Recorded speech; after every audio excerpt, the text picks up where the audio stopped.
Once upon a time, there lived the lion and the mouse. One day, lion was sleeping. The mouse started jumping on the lion. Lion woke up, caught on the mouse. The mouse waited. The lion let him go. After some day, lion was caught in the net. The mouse got the net with teeth. Lion was free. The lion tagged the mouse. Moral of the story: ఈ పిగు have good. ఎద్దుగు పయ్యత్తు అనగనగా పెద్ద అడవి. ఆ అడవిలో చిన్న చిన్న కుందేలు ఒక చోట చేరి హాయిగా ఆడుకుంటుంది.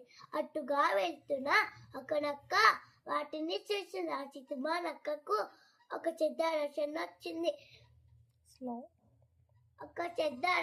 వచ్చింది. కుట్ట దగ్గర వెళ్ళి, ఏమరా మీకు ఈ సంగతి తెలుసా? మరరాజు సింహంకి డబ్బులేసింది. రోజుకో కుందేలు తినే తప్ప డబ్బు నయం కాదంట అని నమ్మ పలికింది నక్క. అంతే. Thank you.